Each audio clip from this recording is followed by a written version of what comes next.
vast amounts out of the seminar. But I said, so where do you come from? What are you doing? And he told me a story, which I thought was quite remarkable. I never forgot it. He said, well, his grandfather came out, this was in Western Canada, it was in Alberta, came out to Alberta at the turn of the century and homesteaded. At that time, you get 160 acres and you could homestead, and if you worked the land for 5 years, then you owned the farm.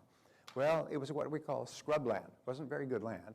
And he said his grandfather eked out a living, basically raising a certain amount of grain, a certain amount of grass, raising cattle, and so on. And then he passed the farm on to his son, who turned out to be this man's father. And his father struggled with the land for years through the wars and into the 50s and 60s. And he died, and he passed the land on to his son. So it was scrub land, and he could never make it work. So the only thing he could do was raise goats. And he was raising goats, and he was on welfare. And he was living in the same crummy old house that his grandfather had built and trying to raise 2 or 3 kids, and they never had any money, and they lived off goats and goat milk and welfare checks. And one day, an oil company came along and said, you know, we're doing some seismological tests in this area. Could we do some tests on your land to see if there's any oil down there? And he said, sure, do whatever you want. And because he said, I've got nothing going. So they put down a test well, and they found a pool of oil. And they immediately signed a royalty agreement. It's a standard royalty agreement that gave him, I think, $10 a barrel as a royalty. They began to pump 8,000 gallons or 8,000 barrels, whatever it was, 8,000 barrels a day, $10 a barrel, 8,000 barrels a day out of his land, and they reckon it would go on for at least 20, 25 years. He went from basically being a goat farmer on welfare to getting an income of, how much is that, $10 times 8,000? Yeah, about $80,000, I think it was $80,000 a month, I guess what it was. Please bear with me. It's an enormous amount of money. Now he's driving a Rolls Royce. He's living in a beautiful home in Calgary. He's got his kids in private schools. He flies around on private jets. He's making more than $1 million a year. He said, but the interesting thing about that is that the oil was always there. The oil was always there. The oil was there when my grandfather settled the land. The oil was there when my father had the land. The oil was there all my life. And he was probably in his mid-30s at this time. But I couldn't do anything with it until somebody came along and found it and showed me how to get it out of the ground. And it's the same with you or I. You and I have this great, enormous potential that has been there all this time. And I say you don't have to be somebody different than who you are. You just have to be everything that you are. You just have to get the potential out. And I am your oil company.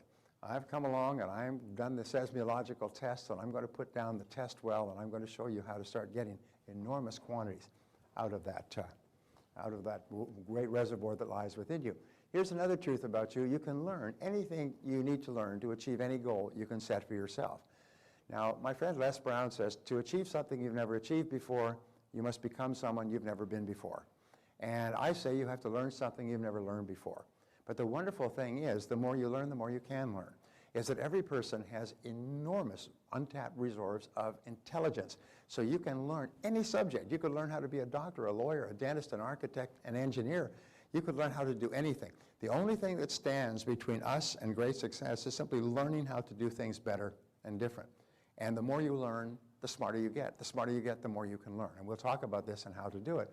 But the fact is that there's no obstacles standing between you and any goal that you can set for yourself. You just have to learn how to do it. And every single person who is successful today was once a failure. Everyone who's in the top 10% started where? In the bottom 10%. And then they set very clear goals, and they learned specific things, and they did things differently from the average person, and their life took off like that Mercedes-Benz touching on the gas pedal, blam, their lives changed. So sometimes the absence of one subject, one piece of knowledge, can hold you back for years. And I say never allow yourself to be held back because of the absence of a piece of knowledge or a skill, because all business skills are learnable. All money-making skills are learnable. All success skills are learnable. Everybody who knows them now at one time did not know them at all. And so you can learn anything you need to learn. Here's another one. Your life only gets better when you get better. It's amazing how many people want their lives to get better, but they don't want to change. They don't want to improve themselves. They want things on the outside to get better, but there's a direct one-to-one relationship, which you'll learn about in the next few minutes, between what's going on the inside and what's going on the outside. The rule is, and it is literally a spiritual law, is you cannot have anything more or different on the outside than you are on the inside. But the wonderful thing is that there's only one thing in the world that you can control, which is what? What's going on inside of you. And by controlling that, you can control your entire world, which you'll learn in a few minutes. Now, another truth is it doesn't matter where you're coming from. All that matters is where you're going. One of the most important things in life that I've learned is most people are held back because of regrets. And Barbara and I came across this article a few years ago, and it said, analyzing a psychiatrist, it was an interview with a psychiatrist who had worked with unhappy people for 25 years, very prominent social psychiatrist, worked with top people. He said the most common words he ever heard when someone came to him for counseling, which would take anywhere from 6 months to 6 years, he said, were the words, if only. If only my father, if only my mother, if only I had, if only I hadn't, if only they, if only this, if only that. He said the words if only preceded an entire lifetime of grief. So what we did is we made a decision, and we passed it on to you, is no more if onlys. No more if onlys in life. Never say the word again. As far as we're concerned, the past buried the past is gone, is no more if onlys in your life. And when you leave all of your if onlys, all of your regrets from the past, suddenly your whole life starts to open up. So from now on, just remember, all that matters is where you're going. You cannot change the past. One of the great rules in life is never be upset about something you can't change, and you can't change a past event. So what we do is just let the past events go. Probably 95% of all unhappiness is caused by past events, which can't be changed anyway. Once you let your past events go. I had this discussion with a very smart woman. She was interpreting for me in Kiev, in the Ukraine. And she said, you mean you can just forget about things that happened in the past? Just let them go? I said, yes. She said she had never heard that before. She thought if you had had a bad past experience, you had to carry it with you, sort of like a wounded animal. You had to carry it with you and pet it and stroke it and keep it alive and talk about it and share it with your friends and think about it at night and so on. She said she never knew it. You just get rid of it, just chuck it. And so she came back the next day and she was just beaming. She was so happy. She could not believe that it was possible to just let go of past events. One of the most important discoveries in all of human success. Well, the seventh is the only limit on what you can accomplish is the limit you place on yourself by your own thinking. This was such a breakthrough to me. I still, every time I look at that, I think, geez, that's interesting. Wow, the only limit on what you can accomplish is the limit you place on yourself by your own thinking. So if you change your thinking, everything changes for you. One of the exercises that we do, and it's not even in this program, but I'll just pass it on to you, is we say take your current income or your best year's income and add a zero to it as your goal. Your goal is your very best income in your life and put a zero on the end. Now the first time you think of that, your mind does a reject. It's like a reject, sort of like a body rejects a new organ.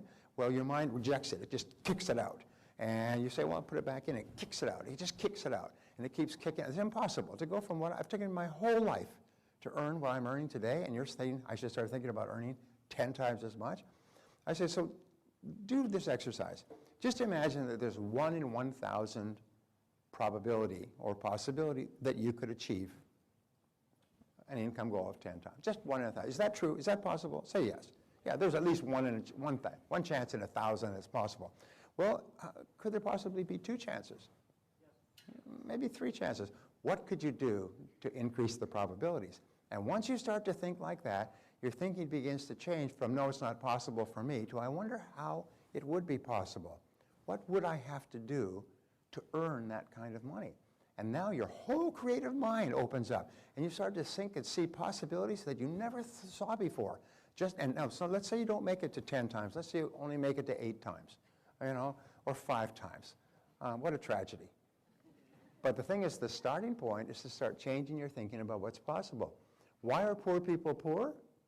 Because they think poorly. My friend Charlie Jones has a beautiful home. He's a very successful speaker and lives in Santa Barbara. And he grew up on a farm in Oklahoma, and his father drove out from the farm in a sort of an RV, drove out from the farm, drove out and visited him for a couple of weeks in Santa Monica, and then he was heading back. And he saw his father pounding away on something under the car, and he said, what's wrong? He said, well, my brakes are gone. My brakes are out, so I'm sort of pounding off the brake, the pipe that has the brake fluid in it, and I'll just be able to sort of pump it and until I get back to Oklahoma, and then I can get somebody to fix it for me inexpensively. He said, Dad, he said, that's crazy. You can't drive all the way back to Oklahoma with no brakes. He's going to use the emergency brake and everything else. He said, oh, let's get it fixed. He said, well, it costs a lot of money in a place like Santa Barbara. I said, but what are you talking about? I said, what if the brakes failed on a grade or on a winding road or something like that? He said, you could die. He said, why is it you're so cheap? He said, Charlie, he said, poor folks have poor ways, and it's really hard to get over them. Poor folks have poor ways. Always remember that. Poor folks have poor ways. They think poor. They think cheap. They think saving. They think spending as little as possible. They think how little money they have.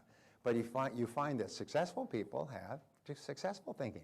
They think very, very differently than poor people. And so remember that. Poor folks have poor ways, but rich folks have rich ways. It's because people who make a lot of money, my friend Jim Rohn said, he said, the most important part of becoming a millionaire is not the money, but it's the person you have to become a millionaire. You have to become a totally different person to go from zero to being worth more than $1 million. But the good news is that if you lost all of your money because of a crash in the economy or something else, you can make it all back again because now you're the kind of person who can make it. Once you become a millionaire in your thinking, then it's only a matter of time before you quickly restore that amount of money in your reality. So the starting point is to change our thinking, which we have said over and over again. Moving right along, things to think about. I came across these last week. I thought you'd be interested. This is Dr. Seuss. Today you are you. This is truer than true. There is no one alive who is youer than you. Isn't that cute? I thought that was great. What, you don't like that? All right, the heck with you. Be yourself. Everybody else is already taken. Isn't that a great one?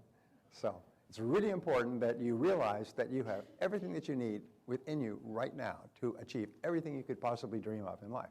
So let's talk about session 1, the psychology of achievement. We say each person has a success instinct. Now what does that mean is that every person has an innate drive toward the realization of their full potential. This is installed in you. You see children, they want to touch and taste and smell and feel and get into things. Adults are always wanting to improve themselves. Everybody is ambitious to a greater or lesser degree. The only thing that restricts what you do, have, is your own thinking.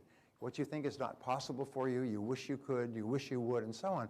But everybody has this drive towards success.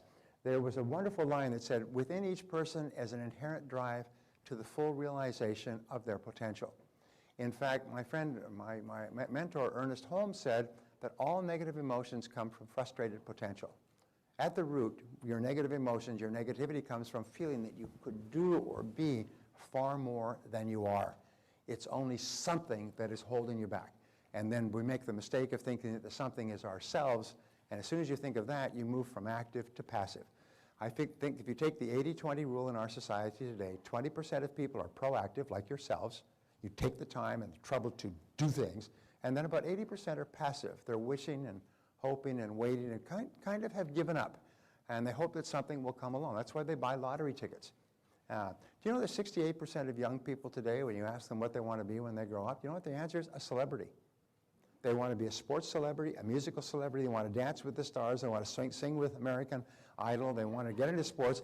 They think that their future, 68% of their future, is to become a celebrity, which is, you know, is one chance in hundreds of thousands or millions. And that's their thought. That's why they're so obsessed with all of this Facebook and Twitter and all the Oprah, the front page newspaper, Oprah's last appearance. I don't know about you, but see, Oprah's on in the afternoon. Now, if you're watching Oprah, it means your life sucks. You don't have a life. So all the people watching Oprah are people who are at home in the afternoon, who got nothing going, you know, and it's front page. You know, the Oprah, God bless her, Oprah could come and go, and Oprah could be on the front page of every newspaper for 50 years and have zero effect on your life, and nothing to do with your life, and yet people are obsessed with Oprah, Twittering Oprah, Facebooking Oprah. I just go, geez, what's the matter with that? You could be spending time with the people you care about. Spend as much time with your kids as many people spend with Oprah, and you have a wonderful family. Anyway. So each person has a success instinct. There are 7 ingredients of success. When I started talking about success, people said, well, how do you define success? How do you define success? And you know, there's an old saying, before you do something, you have to do something else first. So before we start talking about becoming more successful, we have to talk about is what is success. So number one ingredient of success is peace of mind. Peace of mind occurs naturally in the absence of fear and negative emotions. If you look at all spiritual doctrines, all religion, all meditation, all philosophy, all great thought, and all of history, it is to bring people to the point of thinking where they enjoy complete peace of mind. The rule is that if you set peace of mind as your highest goal, you'll probably never make another mistake. If you set peace of mind as your highest goal, everything else will fall into place. And if you achieve everything else in the world, but you do not achieve your own peace of mind, you'll consider yourself a failure. You'll be unhappy, you'll be frustrated, you'll be irritated, you'll be angry, and so on. So peace of mind is the critical thing. And so you have to keep asking yourself, what are the things that occur that give me peace of mind? When do I enjoy the highest level of peace of mind? And when you have no fear and no negative emotions, your mind is like a vacuum. What flows in is complete peace. When you have solved all your problems, when everything is fine, you just feel completely at peace. And those are what are called the peak experiences of your life. Those are when you are the happiest of all. And this is not something that occurs accidentally. You walk along and you trip over some peace of mind and pick it up and put it in your pocket. You have to deliberately design your life so that you feel a great sense of peace. And of course, an extension of that is happiness. Aristotle said the ultimate aim of all human behavior is to be happy, just to achieve your own happiness. When I read Ayn Rand's material many years ago, she said the ultimate measure of how well you're doing as a human being is how genuinely happy you are. And if you can accomplish everything else in the world, but you're not a happy person and you don't enjoy inner peace, well, then to that degree you failed. And you read these stories of people who are extremely successful, make an enormous amount of money, they snort coke, they drink themselves into oblivion, they go on tours around the country like Charlie Sheen, and then some of them go home and shoot themselves. And they've got all this money and all this fame and all this glory, but they have no sense of inner peace. So that's where we start. The second ingredient of success is health and energy. It means, with health and energy, it means that you have abundant health and just a non-stop flow of energy. The energy just flows. By the way, I've designed this workbook so that you're going to have to pay attention. Because if you don't pay attention, you're going to miss all the key points. And I've written it out, so all you have to do is put in a word or two. But it's very important. So health and energy is important. It means you have a boundless amount of health. And the true measure of health is how much energy you have. You get up in the morning and you feel energetic, you feel happy. And when you're really happy and excited about your life, you tend to have a boundless flow of energy. And of course, today, it's possible for us to live longer and live better than has ever been possible in all of human history. And our job is to take advantage of that. No matter what they say about our health system, it's still the best health system in the world, bar none. Nobody ever goes from the United States to some other country for health care unless they want to go to Mexico and get some of those bogus cancer drugs, which promptly kill them. Nobody has ever been cured by one of those non-traditional, out of the country, somewhere in Africa or Mexico cures. All the best health care is right here in the U.S. And so our job is to take advantage of it. Now the third is loving relationships. This is really the most important of all. If you have inner peace and you have good health, then your loving relationship are terribly important. 85% of the success you enjoy in life will be determined by how well you get along with other people. If you are having problems with other people, that will immediately interfere with your peace of mind and will very quickly interfere with your health. Most illnesses today are psychosomatic in origin. Psycho, the mind, makes soma, the body, ill. And why is it? It's because of anger and frustration and problems, almost always with people. About 85% of our problems come with hair on top and talk back. The fourth ingredient of success is, you measure a loving relationship by how much you laugh with the other person. How much you laugh. And this is really the critical measure of the health of a person. A person can't say, well, I don't laugh very much, but I'm really healthy. No, sir, you have a lot of problems. Because human beings are the only creatures in the world that laugh. Did you know that? Is they actually laugh, and they laugh spontaneously. And the laughter comes from inside. It comes from the soul. It comes from the heart. It comes from everything in the outer world being fine. And so the more you laugh, the healthier you are. Do you remember Norman Cousins, who became grievously, grievously ill as a result of inhaling terrible, terrible diesel fumes in a Moscow hotel? And he came back, and they said he's going to die. His whole body was just falling to pieces. And so he moved out of moved out of the hospital to a hotel room near the hospital so he could get treatment. And then he had his wife bring in a whole bunch of videos with comedies on them, comedy skits, Groucho Marx, those brothers, pardon? Yeah, and what he did is he just started watching comedies and laughing, and he laughed his way back to health. And he wrote the book called Love, Medicine, and Miracles. He said the most amazing thing is the more you laugh, the healthier your body was, the stronger the immune system became, the illness that was cursed him to die went away, and he spent the rest of his life just talking and teaching people how important it is to be happy and healthy and optimistic and to laugh a lot. When you laugh a lot, it triggers all kinds of functions in your body, all of which are good. You come out of a funny movie or a laughter conversation with somebody and just feel happy all over. So laughter is how you can tell if a relationship is going well. Financial freedom is a real big issue today. Financial freedom means that you don't worry about money. Worries about money, by the way, are the #1 reason for marital breakdown. Worries, disagreements, arguments over money. So if you have problems with money, they affect your relationship. If you have problems with your relationship, they affect your health. If you have problems with your health, it affects your peace of mind. And money is a major issue. We've been living through the most affluent country in the most affluent time in all of human history for the last 50 years. We've grown up in a level of affluence that is unimaginable for 95% of the world. And we've come to believe that this is what we're entitled to. You grow up in America, you're entitled to a fat life. One of the things that is leading to major social disruptions is a lot of people are finding that it's not true anymore. Is today, if you want to be financially successful, you're going to have to work very hard. You're going to have to get up early and hit it hard and work all day and work into the evenings. You're going to have to work 6 days a week. There's no wealthy people who work 5 days a week. Zero, nada, nicht, rien de chose. None. There's no successful people who work 5 days a week. Because if you work 5 days a week, you actually only work about 4, and you start late, you leave early, and you waste time all day long. Successful people work long days and they work into the weekends. However, they're doing something they enjoy, and they're doing something they get tremendous satisfaction from because they're making progress, and as a result, it's really not work. You know the old rule, I found something I love to do and I never worked again the rest of my life? I worked 7 days a week, but I never worked a day.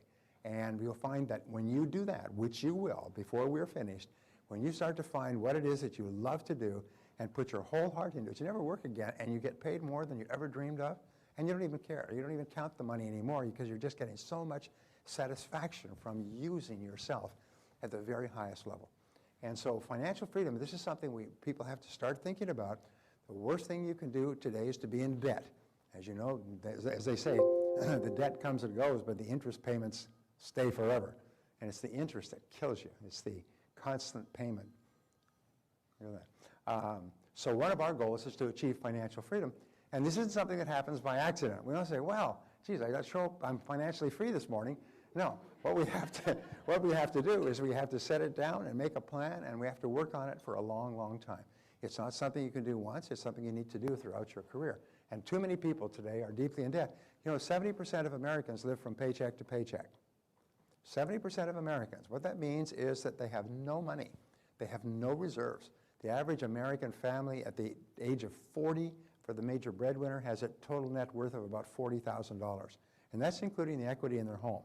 At the age of 60, they have a net worth of about $62,000, an average of about $1,000 a year. Most people without pensions, that's why there's so much political controversy, without pensions, most people would be destitute. They'd be impoverished because they have nothing. 70% have nothing. Why? It's not because they haven't earned a lot of money. Do you know that if you saved $100 a month for your entire working lifetime, you'd be worth more than $1 million when you're retired? $100 a month. If somebody put a gun to your head, could you save $100 a month? Yes, if your whole future depended upon it, could you save $100 a month? Well, it does. And people don't even save that. They spend it and they buy stuff they don't need to impress people they don't like. Anyway, so number 5, worthy goals and ideals. And worthy goals and ideals are what really set you off. Worthy goals and ideals give you a sense of meaning and purpose. They make you wake up in the morning and you're excited. You can hardly get going. You know, there's a lot of people who love to sleep. They love to sleep because they've got no reason to get up. People who are doing something and achieving something that's important, they look upon sleep as an irritation. It's something you have to do so that you're fully refreshed. but you do it as quickly as possible so you can get back to doing the stuff that makes you happy, gives you peace of mind, fills your financial coffers, and so on. The sixth ingredient of success is self-knowledge and self-understanding. In the Delphic Oracle, in the temple of the Delphic Oracle in Delphi, which Barbara and I visited a couple of years ago, way out on the slopes of ancient Greece, the slopes of Mount Halicarnassus, I believe it was, there's words, man, know thyself, the essence of all wisdom. And Socrates said the unexamined life is not worth living. Is the essence of all human wisdom is self-knowledge and self-understanding, is to understand who you are and why you think and feel the way you do. Because that foundation is called intrapersonal intelligence. It's been identified at Harvard as one of the foundation intelligences of great success in life. It's really understanding yourself, understanding your strengths and weaknesses. You'll find that superior people are very honest about themselves. They know that they're not good at certain things, and they're not defensive.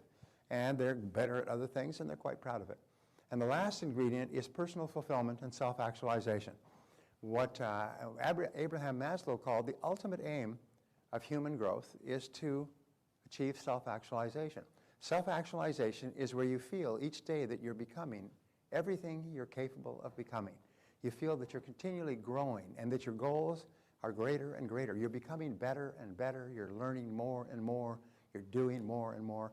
And you find that what Maslow found is about only 2% of the population actually reaches the high level of self-actualization, where they really feel that their life is just terrific. It's just expanding and it's wonderful and they've got so many things going on and they're happy most of the time and they're cheerful and so on. Get along wonderfully with others. Only 2%. He called self-actualization being, and the achievement of self-actualization the fulfillment of a being need, a being as a person. He said the 98% of the population are plagued by what he called deficiency needs. Is they're constantly compensating for their inner deficiencies and their worries and their doubts and their fears and their past experiences and so on. Only 2% reach self-actualization. Before we're finished, we'll all be at that 2%, where the deficiency needs just drop off like the first stage of a rocket out of Cape Canaveral and are gone, and then you just have the command module. So what I'd like you to do now is I'd like to take, let me finish the last one. We say the key to success is, first of all, understanding. And understanding is, is understanding yourself and understanding your world. And that takes some time, it takes some study. And the second is effort, is you have to work. You have to be willing to make the efforts necessary. When I began to study Ouspensky and Gurdjieff many years ago, they called it the work. And there's always work that you have to do. If you want to become physically fit, if you want to lose weight, there's a lot of work that you have to do. And unfortunately, most people, the bottom 80% of people, are lazy. Actually, there are three types of lazy. They're lazy, very lazy, and bone lazy. And one of the greatest problems we have in our society today is lazy people who want the rewards that hardworking people get. And they call the lazy people the average person. They call the successful people the millionaires and billionaires, the millionaires and billionaires, the millionaires and billionaires, without realizing that all of those people started with nothing. Many of them were poor, many of them were immigrants, and they worked 20 to 30 years to become financially successful, and they say, well, these people should just be made to share this wealth that just fell in their hands. I mean, like there was a politician who ran for the presidency some years ago, and he said, those who have been lucky at the gaming tables of life should be forced to share their winnings with those who have not been as fortunate. That's the mindset. In other words, if you're successful, just luck. So therefore, you don't really deserve it, so it should be taken from you and given to others. The fact is that it takes tremendous effort for you and I to achieve any kind of success. But wonderfully enough, that you can shortcut the efforts, which we'll learn how to do today. So I want you to give yourself an exam here and give yourself grades on, in this exercise, page 5, and just give yourself a grade on a scale of 1 to 10 in each of these areas. And just be honest with yourself. This is not for you to share with anybody unless you want to share it. But question number 1, on a scale of 1 to 10, how much do you agree with, I am completely free from fear, stress, anxiety, want, and other negative emotions? Give yourself a grade of 1 to 10. Interestingly, in a 1 to 10 scaling, which you can use for the rest of your life, your answer is always intuitive, instant, and accurate. Whenever you have a 1 to 10, how'd you like that movie, scale of 1 to 10? 7. I mean, it's bang, it's instantaneous. Question number 2, I am able, or statement, I am able to enter into and fully enjoy complete fulfillment in my relationships. Give yourself a grade, 1 to 10, on how much you agree with that. I enjoy vibrant health and endless energy. So that's 1, and 10 would be the highest. From always sick and overly fatigued to vibrantly healthy and energetic. Number 4, I am completely free of money worries. Ooh, sorry about that. Give yourself a grade on that one. Number 5, I have clear goals and ideals that give purpose to my life. That's a great question. 1 is a totally undirected, and 10 is a very, very clear purpose. Number 6, I completely understand myself and why I do the things I do. This will be a real shock to your mother-in-law, whatever grade you give yourself there. Number 7, I sincerely believe that I am becoming everything I am capable of becoming. So give yourself a grade. And the reason we do this, and we say now on page 7, what 1 action are you going to take immediately as a result of what you've learned in this lesson? And your action can be simple. Improve on scale number 5, or is set clear goals for my life. Or it could be something simple, but it'll be something that pops into your mind. So here's a quick question. What is the most important part of this seminar? What is the most important part of this seminar? I see my coming here was an emergency. The answer is what you do afterwards. It's the actions that you take. One of the differences between successes and failures is successful people are intensely action-oriented, and failures are talk-oriented. Talk, talk, talk, talk, talk, talk, talk. But successful people are action-oriented. They get an idea and they take action on it. And they immediately get feedback, which enables them to correct and take more action. So whenever you come to a place like this in the workbooks where it says what 1 action are you going to take, just jot down the first thing that comes to mind. And then we can accumulate those later, and you'll end up with a whole series of actions that you can take when you leave here. And sometimes 1 idea that will pop into your mind during our time together will change your life. I cannot tell you how many people have said, when you were saying that, I thought of something, had nothing to do with what you were saying, I wrote it down, changed my life. I've had people leave this on the verge of bankruptcy and come back 3 years later with 13 companies and $10 million in the bank. Changed my life. 1 idea, 1 concept. I took it back to my company, transformed my company. I duplicated it in a 2nd company, 3rd company, 4th company. He said, sold the concept, licensed other people. I mean, 1 idea. So if you get an idea, here's the rule. Catch the idea and write it down. Catch the idea and write it down. Because sometimes it goes through your mind like a comet. And if you don't catch it quickly, you'll lose it. And then a week or a year from now, you'll be thinking, oh, geez, I thought of that a year ago. Why didn't I write it down? So we don't want to have any regrets. No more if only I'd written it down, huh? No more if onlys. Which brings us to 7 mental laws. 7 mental laws. Lesson, oh yes, here's whatever the mind of man can conceive and believe, the mind of man can achieve. Yes. All right, 7 mental laws. The law of control. Now, the law of control says that you feel positive about yourself to the degree to which you feel you are in control of your own life. And the psychologists call this a sense of coherence, a sense of control. It means that when you feel you're in control, you feel happy. You feel at peace with yourself. And you feel negative about yourself to the degree to which you feel you are not in control of your own life. You feel you are controlled by your bills, by your bosses, by your health, by your debts, by your family, by your obligations. When you feel that you're not in control or out of control, you feel highly stressed. And so we have this little diagram here, internal versus external locus of control. This is what psychologists use. They say you have an internal locus of control here where you are happy, and then you have a scale, and you have an external locus of control. The internal locus of control is where you feel that you're in charge of your own life. You make your own decisions. Americans in general, by the way, have a much higher sense of inner control than most countries in the world, than all countries. Europeans, 58% of Germans, for example, highly structured economy, believe that they have little or no control over their future. A person with internal locus of control says, I make my own decisions. I am where I am and what I am because of myself. I'm in charge of my life. A person with an external locus of control feels that other people are in charge of their life, their boss, their bills, and so on. Now you are here And you are moving in one direction or another with every decision that you make. The good news is that when you develop an internal locus of control, you feel really happy and strong, and you're much more positive and you're much more creative. And that's the goal that we're aiming for. The people with a high internal locus of control feel really, really good about themselves. They feel powerful, they feel empowered, they feel strong. And here's an interesting point, is you can never give away control, except to other people. You can give away your control to other people, but you still remain responsible. We'll talk about this later. So control begins with your thoughts, and your thoughts determine your feelings, and your feelings then determine your actions. I have a friend who has a little stick-on that he gives you to stick anywhere you want, and it just says CYT, control your thoughts. Control your thoughts. And if you can control your thoughts, you can control everything else. Your thoughts are the guidance mechanism of your life. So control your thoughts.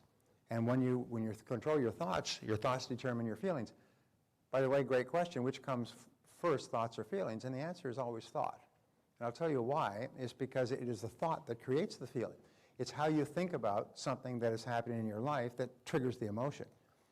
For example, you could get stuck in traffic, and one person could be frustrated and angry and pounding on the horn and waving at the other drivers with one finger. And the other person could be sitting quite calmly and planning their day and listening to a Brian Tracy educational CD. The critical thing is the way you think determines it. At the University of Pennsylvania, they did 22 years of study, and they came up with a concept called explanatory style. You've heard the NLP people talk about framing and reframing. Well, explanatory style says that the way you explain things to yourself largely determines your emotions, largely determines your thoughts, your reactions, your responses, largely determines the total quality of your life, how you explain things to yourself. And so if you explain things in a positive and constructive way, then what happens is you respond positively and constructively, you feel differently, you take different actions, and you get different results. Now, the next law is the law of accident. And the law of accident is actually a metaphysical concept. Law of accident says that everything just happens by accident. It's not what you know, but who you know. It's you can't fight City Hall. The cards are stacked against you. We have in our society an enormous number of people who are led to believe that they are victims, that there's nothing they can do about their situation. And you read all this stuff in the paper all the time by, unfortunately, ill-informed people who say, you know, that there's great powers out there that are holding down the working person and so on. This is all nonsense. It's all sort of fantastical things like believing in life on the other side of the moon. But nonetheless, they convince themselves of that, and they feel that there's nothing you can do. The greatest enemy of human success is passivity, is people feel passive, feel helpless. It's called in psychology learned helplessness. They feel helpless. They feel there's nothing I can do. My debts are too high. The economy is too bad. Life is terrible. I was at a meeting with a bunch of people for 3 days on Sunday, Monday, and Tuesday. This room was full of people, almost all entrepreneurs, and some of these people are having the best years of their lives. Some of these people are generating embarrassing amounts of income. They're successful, and they're all hustlers. They're all working day and night, and they're there. It's a mind-storming, brainstorming to share ideas on different ways to create and sell more products and services and so on. They're totally proactive, and there's no negativity in the room at all. I mean, everybody is just sparkling because they're all bouncing off each other in terms of actions that you can take. Whereas the great majority of people have this learned helplessness. There's nothing I can do. My hands are tied. I mean, look at the situation. Nobody's got any money. The economy is bad. This wah, wah, wah, wah. And so the law of accident, as you see, is completely opposed to the law of control. We say failing to plan is planning to fail. Failing to plan is planning to fail. So if you don't have a very clear, specific, written plan with goals and actions and priorities that you're working on every day, well, then your life will just drift around in a circle. You know, they say a ship without a rudder will just drift completely, but a ship with a rudder and a compass will go straight and true to its destination through any type of sea. And once we have a very clear rudder and compass, which we will have tomorrow, then suddenly we start to make incredible progress at a faster rate than you can imagine. So, number 3, the law of cause and effect. Now, this was the granddaddy law that really changed my life. The law of cause and effect says that for every effect in your life, there's a specific cause. This law is completely opposed to the law of accident and completely consistent with the law of control. It means that everything that happens to us for a reason. Even if we don't know the reason, it happens to us for a reason. We say that success is not an accident. Failure is not an accident. They all have specific causes. And here's the great rule. If you want to double your income or anything else, what you do is you realize that everybody who is earning twice as much as you today was at one time earning half as much as you. It's the way it works. Nobody was born earning twice as much. They started off at the bottom at a very low-wage job. So then they did certain things differently from you, and now they're earning twice as much or 5 times as much or 10 times as much. Well, then what we do is go back and find out what they did, and we do the same thing. And we say success leaves tracks. Is if you find out what other successful people did, and you do the same thing, you'll eventually get the same results that they do. And if you don't, you won't. And here's the most amazing thing with regard to these laws. These are mental laws. A physical law you can see, like gravity. You can drop something and you can see. You can see the results of a physical law. Mental laws, you can only see the results over time. But physical laws are just as fixed as mental laws. And mental laws work 100% of the time. And what that means is that, it's interesting, they say that in all of human history, man has never invented a law. You know, we talk about all the laws of physics and mathematics and mechanics and velocity and the laws of Einstein and so on. Nobody's ever invented a law. We've only discovered the laws that already existed. Now, whatever your spiritual beliefs are, I remember listening to Billy Graham on a talk. I was driving through the Central Valley near Fresno many, many years ago, and it was on the radio. It was late at night. It's the only thing to listen to. And here's Billy Graham talking about all the laws that hold the universe in place. He says, if you have all of these laws, then there must have been a lawgiver. These laws could not have just happened spontaneously out of the primordial muck, going back a billion years after the Big Bang. If you have all of these laws that really explain everything that happens, even laws of mathematics that take 100 years for a person to fully understand, that explains with absolutely unpredictable accuracy a mathematical formula. Where do these laws come from? Anyway, my point is that these laws are neutral. They work for you or they work against you. And so we say that nature is neutral. Nature is like justice. Nature is blind. Nature doesn't say you'll be a big success and your life is going to suck and you're going to be in between. Nature doesn't care. Now this was a great breakthrough for me. Nature doesn't care. Nature says that if you do what other successful people do, you get the same result. And if you don't, you don't. And nature's not involved in it. Nature just says, here's the laws, here's the playing field, here's the rules of the game. If you play the game well, you have a great life. And if you don't, you don't. But there's nothing out there that is determining what happens to us. It's all in here. And these mental laws are important. I remember I was in Istanbul some years ago, and there was a story in the papers in Istanbul. I was traveling at the time, and it was about a young American student who had gone to Istanbul as a tourist. He was traveling with some other people, and one day they were sitting in one of the cafes, and there's a whole bunch of people marching with posters and chanting in Turkish, and they're marching down to the main square. Well, he says, hey, I know marches. We do marches on the campus. We do demonstrations. I know all about this. Hey, let's go get a piece of this. And they said, no, we don't know what they're doing. His friend said, we don't know what they're marching for. It doesn't matter. It's just a demonstration. So he went out there, typical American student. He said, yay, yay. He's trying to imitate the Turks, and they gave him a poster. And so he's going, yeah, yeah, and everybody's saying, yeah, and they're all slapping him on the back. He's going, this poster. And they march into the square, and the square was immediately surrounded by police. And all of these people were arrested. And what he didn't realize is they were advocating the downfall of the government. And in Turkey, it is a capital offense to advocate the downfall of the government. He was arrested. He was brought up in front of a military tribunal within 2 days, tried, convicted, and sentenced to death. And sentenced to be carried out in 2 more days.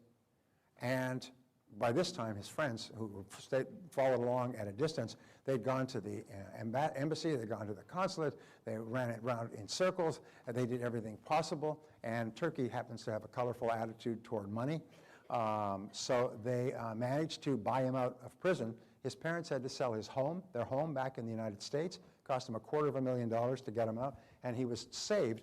and speared across the border a few hours before he was going to be executed. And I remember that story because it was a true story. True stories are good. Here's the point. He didn't know the law. And in not knowing the law, there's no excuse for it. They don't care. He said, well, I'm a stranger, I'm a foreigner here, I didn't know that it was a capital offense.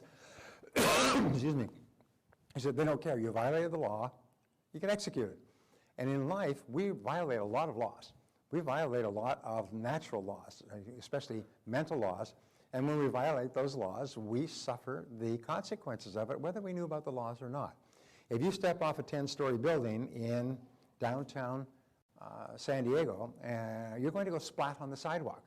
And it doesn't matter whether you knew about the law of gravity, or whether you approved of the law of gravity, or whether anybody had explained the law of gravity to you.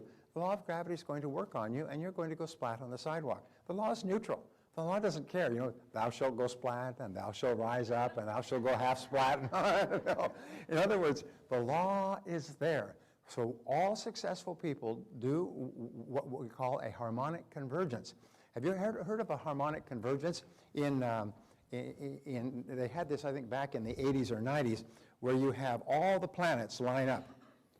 They all line up at one particular time in the constellation. This happens every, I don't know how many years. And so all the planets are in line. You know, the Mercury and the Saturn and the Earth and or Mars and then Earth and all these, and they all line up. And the magnetic power of all of these is supposed to bring about enormous changes, none of which happen. But it seems like a great idea. Our life, though, is to get our life in harmony with the great mental laws. And when you do that, things start to happen for you at an incredibly rapid rate. And you'll see, before this seminar is over, I can promise you, you will have experienced profound changes in your life. It happens all the time because you now have a harmonic convergence. You're now organizing your life and your thinking in harmony with these great laws. And they all start to work for you. So we say, okay, the B, it is the iron law of the universe. All other laws in the universe, I call it the umbrella law, all other laws, mathematics, physics, mechanics, all fall under the law of cause and effect. Aristotle proposed this in 350 BC, and it was called the Aristotelian principle of causality, which was a great shock to a world that believed in gods and coincidences and lightning strikes and Mount Zeus on Mount Olympus. What they said was, no, everything happens for a reason. And if we're not happy with what's happening, we can change the causes. If a person's overweight, people say, well, I'm overweight it's because of my glands. Yes, sir, it's your mouth gland, and it's malfunctioning several times a day. You know, we know how to be healthy and fit and how to live a long time. We know how to make all the money that we want because there are hundreds of thousands of millions of people who have. Did you read the statistics in the paper this morning? Great statistics. Ta-da! In 2001, there were 7.7 millionaires in America. I'm sorry, 2001. 2011, 10 years later, after all the depression, recession, panics, crashes, and everything else, there's 10.2 million Americans with a net worth in excess of $1 million. Now, that would suggest that all these people, 90% of them started off with nothing, and they're still continuing to grow. That's a growth of what, 2.8 million? Is that what it was? It's about 2.8 million more millionaires now than there were 10 years ago. And all those people started off with nothing. So if you want to be a millionaire, then you can be a millionaire. Just do what other people who started with nothing did to become a millionaire. You know, which is probably become very good at what you do, earn good money, and don't spend it all. All right. Sorry about that. You liked the first part, you didn't like the second part. So, see, the most important application of this law is that thoughts are causes and conditions are effects. Your thoughts are what are called the primum movum, the primary moving force of your life. Your thoughts create the conditions of your life. It's very much as though you had one of the old slide projectors, and you put in a slide, it projects on the screen. Your thoughts project on the screen of your life. As the hippies used to say, wherever you go, there you are. And so wherever you look, there you are. Wherever you look in the world around you, that is your thoughts projected onto the screen of your own life. Now, many people think, well, I don't like what I'm seeing on the screen of my life, so I'm going to beat up the projector, or I'm going to beat up the screen, cut up the screen. No, what you do is you start to change the picture you have in your mind. Interesting, we'll talk about this later, but all improvement in your outer life begins with an improvement in your mental pictures. Begins with an improvement in your mental pictures by constantly starting to see yourself and your world in more positive terms. So another mental law, the law of belief. Now this is a biggie. This is really the biggie. This is the foundation principle, by the way, of all religions and all philosophies and all success is the law of belief. It says that whatever you believe with feeling becomes your reality. Whatever you believe with feeling, with emotion, with intensity, it becomes your reality because you always act on the basis of your beliefs. And the more intensely you hold the belief, the more the belief becomes true for you. There's a gentleman that I used to know, his name was Glenn Bland, and he wrote a book called The Glenn Bland Method. And he talks about how when he was growing up, his father was a working man. And they talked around the family table, they talked about work at the lumber yard, and the father would always say, you know, when you grow up, you've got to get yourself a working job. You've got to get yourself a laboring job. He said the Blands have always been laborers. We've always worked by the sweat of our brow. And so the kids were all brought up to believe that they were supposed to get a laboring job when they got out. So he left high school, and he did quite well in high school. It was in sports and everything else, but his belief was when you entered into the world of work, you got a laboring job, so he did, on a construction crew working on the highways, digging ditches and you know, working on construction. And one day, he's been at this for about 2 or 3 years, and he's working away, goes up there in the morning, sweats all day. The traffic is moving really slowly because it's a construction zone, and right next to him, while he's working away with a shovel, there's a guy, a friend of his from high school. And he's driving the car. He says, "Hi, Glenn, how you doing?" To the window of the car. He says, "Oh, doing great." He's got his shovel here. And he says, "How's everything going?" "It's going fine." And he says, "How's everything going with you?" The guy's driving a brand new car. He's wearing a nice suit. He's well dressed. And this guy, you know, was no great flaming hell in high school, just an average guy. He said, "How you doing?" He said, "I got a great job." He said, "I'm selling, making really good money." He said, "I'm buying a new home next month and getting married at the end of the year." And he looked at him, and here's this guy, and he's living from paycheck to paycheck, sweating away. And he looked at that guy, he said, and it hit him like lightning. He had bought a bill of goods from his father.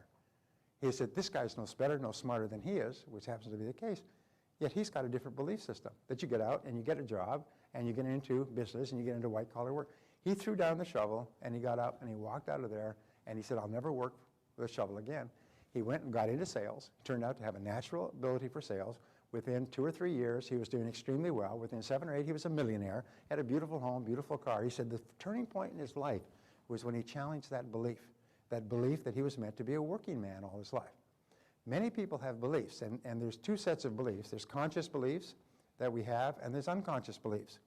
And there's that wonderful line from Josh Billings, the humorist. He said, "It ain't when a man knows what hurts him, it's what he knows what ain't true."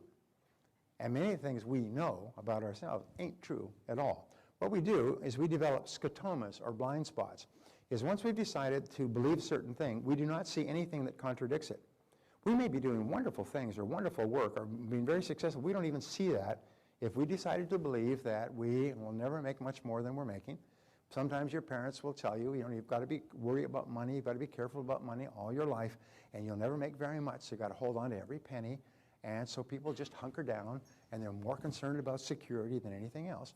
And so we develop these beliefs, these blind spots. And sometimes you need somebody to come along and open it up. And so you can see this vast world of possibilities that you have. And when this happens, people change completely. So your biggest obstacle is usually self-limiting beliefs. Your biggest obstacle is usually self-limiting beliefs. So what are your self-limiting beliefs? What are the most common ones? Well, the most common ones are internally, I'm not smart enough, I'm not as smart as other people, or I'm not talented enough, or I'm not creative enough, or I'm not something enough. It's just the most amazing damn thing.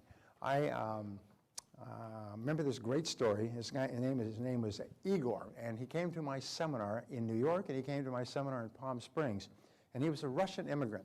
And he said he'd arrived, this was 5 years before, he arrived 5 years before from Russia, when Russia was just opening up in the 90s, and he had everything he owned on the streets of New York in a box, a cardboard box with string on it. And he didn't know a word of English, and he had to stop people on the street. He kept stopping people and asking them, looking for someone who spoke Russian. And he finally found somebody, and he would ask them something in Russian. Доброе утро, доброе утро, доброе утro. Good morning, because somebody responded back, доброе утро. And he said, where can I find Russians? I don't speak any English. He said, well, go to Little Russia. It's a little part of New York. How do you get there? He showed him how to get there on the subway. So he gets there on the subway, and this big, long elevators. Everybody ever been to New York, coming up from the subway, the long, long elevator.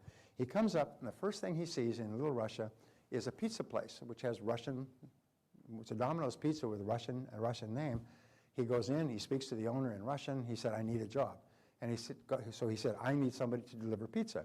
So his first job was delivering pizza in Russian, in Little Russia, to other Russians. And that was his first job. And he did that, and the first thing he decided to do was learn English. He looked around, he said, why are so many Russians successful in America? And there's an enormously successful Russian immigrant community in New York. And he found the first thing they did is they spoke English. So he just put his head down, he began to learn English. Pretty soon he could learn English, he could deliver pizzas to both Russians and non-Russians, and after a year, his English was good enough, so he applied for a job selling printing for a printing company. And he kept studying English, and at that time, he stumbled across my audio programs. My audio programs are used by Princeton University to teach English as a foreign language in 17 languages, because they're very clear, they're grammatically correct, they're unaccented, and people who want to learn English also want to be more successful, so they get a twofer. They get success ideas, plus they learn English. Well, he started to listen to my programs, and his English got better and better. He worked for 2 years selling printing, and he could become so knowledgeable about the business, he had so many contacts, that he decided to start his own printing brokering business. This is year 4. When he came to my seminar, it was the end of year 5. That year, he had made more than $200,000 in commissions himself in his own business brokering printing. He said he was on track to make $300,000, $400,000. He'd be at $500,000 within 8 years of arriving off the boat with no English skills. Now, I'm not trying to suggest that we have obstacles that we create in our own minds, but imagine an immigrant with no skills, no friends, no contacts, starting off, and within 5 or 8 years making several $100,000 a year, because he had this unshakable belief that it was possible. He absolutely believed it was possible, and to him, no matter what happened, everything that happened to him was just a learning experience, because he could not even imagine not being successful. When you reach the point where you cannot even imagine not achieving great goals, your whole life changes for you. So the next meta law is the law of expectations. Now this is a great law. There's libraries full of books. There are psychologists who worked for years on this. Dr. Robert Rosenthal of Harvard worked on this for years, and he found that your expectations, especially about your outcomes, become your own self-fulfilling prophecies. What does that mean? Is if you expect something to happen, it usually happens. It becomes your own prophecy. Because if you expect it to happen, you'll act consistent with it happening. You will treat other people the way it's going to happen. W. Clement Stone tells the story of this young man. He was running a large insurance agency.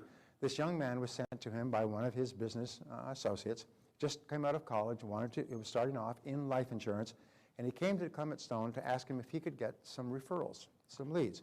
And so Clement Stone said, yes, I'll give you some names of some top referrals.